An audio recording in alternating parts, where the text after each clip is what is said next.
Listen, I am definitely of the opinion, that we should have some DEI hires in this administration. You know, the ones that definitely earned it, because clearly we've got a bunch of incompetent fools that are trying to run our country, and actually they are running our country. They're running it straight into the ground. As much as Trump and Republicans hate to accept it, we are still a country with laws. And when you break them, Jasmine Crockett is fully unleashed as she goes off on JD Vance and the Trump administration. The lies? Yeah, they've crossed the line. And when the truth is on the line, Jasmine doesn't play nice. She brings the fire. It's not always pretty, but it's definitely entertaining. Think politics couldn't get any wilder? Think again. Watch as she drops truth bombs that'll make you question everything you thought you knew. Jasmine The lack Crockett. of cohesiveness on that side is why this has been the most unproductive Congress.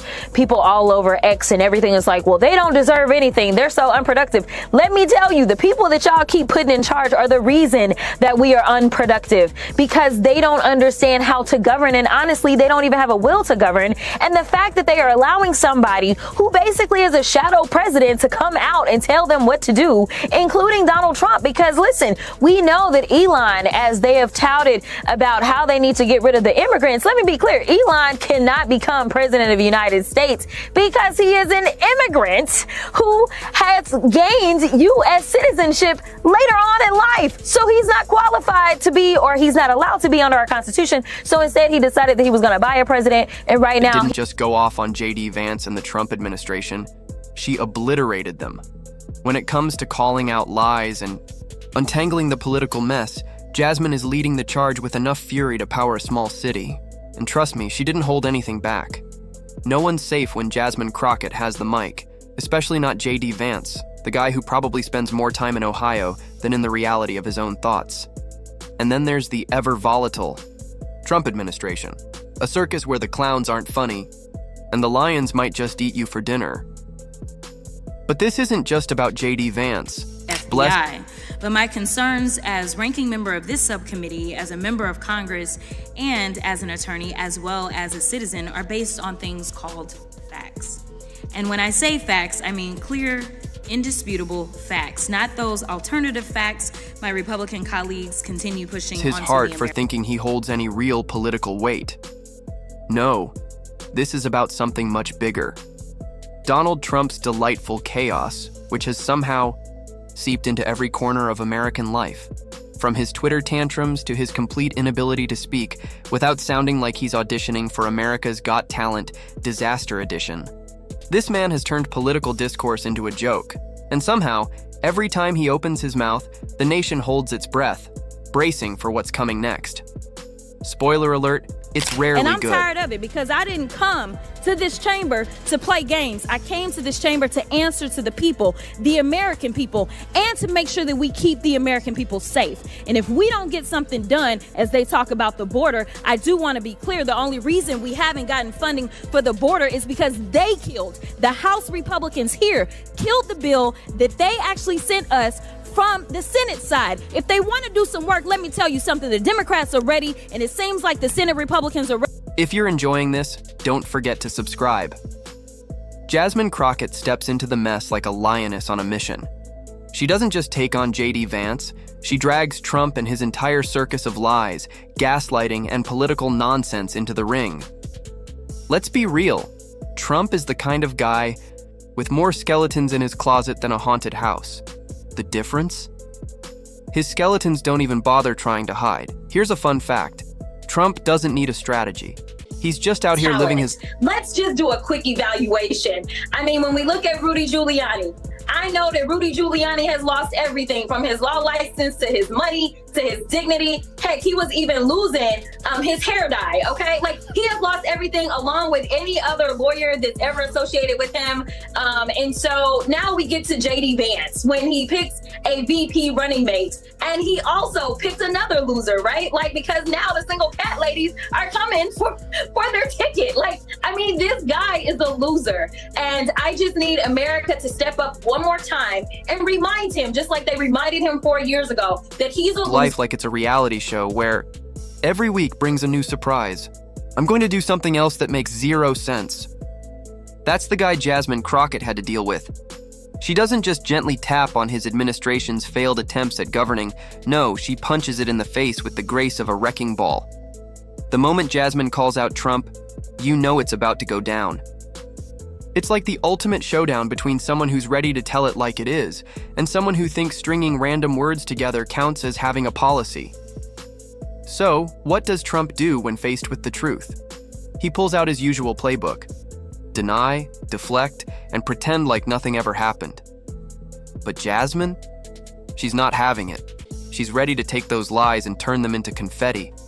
Each of you knows enough to know that at the end of the day, it is citizens that sit on a grand jury that are the ones that decide whether or not evidence exists to go forward with an indictment. And ultimately, when this president was convicted by a jury on the state level, it was a jury. Let's start with the Trump administration's glorious history of, well, not actually doing anything, but causing chaos. Remember when Trump tried to pretend he was this big champion of the working class? It's almost like he mistook the job of president for being the CEO of a failed reality show. His promises were as empty as his grasp of basic economics. Did he deliver jobs? Sure, but not for the people who actually needed them. He handed out tax cuts for the rich and called it a victory for the little guy, which, if you think about it, is like giving a starving man a cookie and calling it dinner. Enter Jasmine Crockett with the cold, hard facts. She calls out this nonsense like a teacher in a classroom full of delusional students who think they know everything about history but can't name a single president besides Trump. She lays it out, pointing out that, no, Trump didn't actually. I can tell you one thing that is crumbling for the city of D.C. was that continuing resolution that defunded approximately $1 billion from them, but I will focus on today's hearing. The Republicans' recklessness and chaotic approach to reducing the size of government has shown us what we've already known. Concepts of a plan don't work. It's not just going to be Democrats who miss out on Medicaid, Medicare, and Social Security, or only Democratic veterans who will miss out on their VA benefits. Their approach will negatively impact all Americans. So it's unfortunate that Republicans have taken a seemingly bipartisan issue and included it as part of their scam to subsidize tax giveaway for billionaires. They haven't proposed anything that will improve the efficiency of the government. Instead, they have put the country on a path to a recession and implemented the largest tax increase on Americans in decades through Trump's tariffs. This hearing is their latest attempt to try to convince the American people that dismantling public-facing agencies will somehow improve government efficiency. Let me tell you. Help the middle class. In fact, if you're part of the middle class, Trump probably thinks you're one of those people who can't even figure out how to properly fold a fitted sheet, and therefore, your problems aren't worth fixing. But hey, he's throwing some money at the wealthiest people in the country, so that should solve everything, right? Jasmine's not buying it, and neither should you. Anyone who's followed Trump for more than 5 minutes knows that the man can't handle a crisis without looking like he's juggling flaming swords while blindfolded. It's almost as if his entire response was a big episode of Who Wants to Be a Millionaire? Except instead of $1 million, the prize was a global health disaster. Trump's solution to the pandemic? Naturally, he downplayed it until it was far too late. If there were a contest for the most avoidant behavior in a leadership role, he'd win by a landslide. And let's not forget, this is Talking to Congress every single day. You know why I don't feel a way and why you can't make me doubt who I am?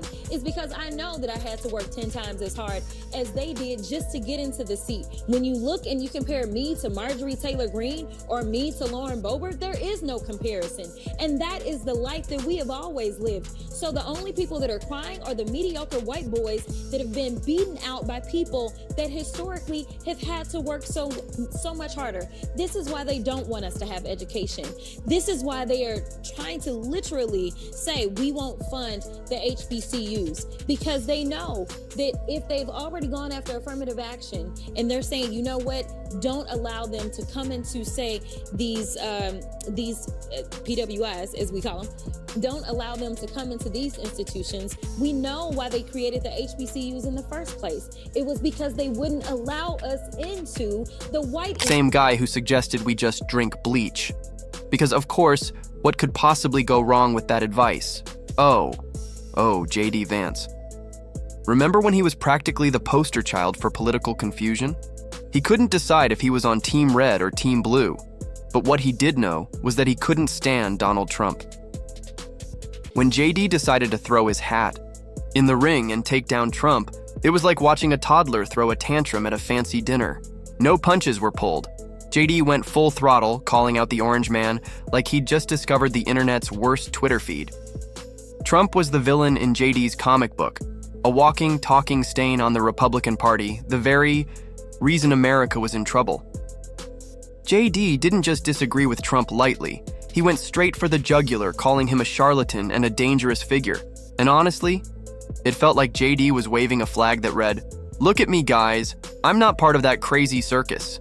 It was like he was yelling, "I swear I'm the only sane one in the room." Totally not one of them. But JD didn't stop at calling Trump a joke. Oh no, he took it up a notch. He called Trump's rhetoric toxic, and let's be real. Toxic in politics is like using the word haunted to describe a house. It's the kind of word that leaves a lasting mark. JD didn't just think Trump was bad at policy. He acted like the guy was single-handedly destroying political discourse with a wrecking ball of chaos. JD couldn't resist taking a jab at the whole "Make America Great Again" mantra, practically scoffing at it as a slogan catering to America's darkest corners. And boy, did he roast it. He went all in, painting Trump supporters as people trapped in a delusional time warp, desperately clinging to a version of America that existed only in their heads. It was like he was calling them out for living in a sepia-toned fantasy while he tried to squeeze into oversized political boots that clearly didn't fit. Hold up. And my biggest problem with Trump, I mean, and there are many, many things to pick out, but my biggest problem with Trump is that his message to the right, especially the white working class of which I came from, is anti-conservative. I'm a never Trump guy. I never liked him. And I've noticed this willingness from people who think a lot like I do that, look, we told you so. To all these white working class voters, we told you so. Jasmine Crockett wasn't having any of it. She didn't just sit back and watch. She hit hard, tearing apart the pretentiousness and outright lies. How can a man who once called Trump a bad person suddenly team up with him as vice president? Jasmine laid down the truth, pointing out how the administration's failure to act cost thousands of lives. This wasn't just a misstep. It was a level of incompetence only possible if you think your daily grind is about crafting tweets instead of actually running a country. But hey, Trump's got a golden toilet to help him scrub away the guilt, right? Then there's the economic chaos Trump left behind. Here's a guy so obsessed with his brand that he probably thinks selling himself is the same as creating real, sustainable jobs. Spoiler alert, it's not. Go. So here's the point. We have people in this chamber that are actually causing just as much a threat, if not more of a threat, to our own country. We should be talking about holding our very own accountable for the misinformation and disinformation that they are spreading, whether it's coming out of China, whether it's coming out of Russia, or whoever is peddling it. It is a problem because right now what we see is that people are dying and we cannot get the support that we need from the public because they continue to peddle lies. And I'm tired of... Jasmine doesn't just call out his tax cuts for the rich or his cozy relationship with Wall Street. She calls him out for turning a national crisis into a joke. Meanwhile, the average American worker is left holding the bag while Trump throws a party with his billionaire friends. But what's new?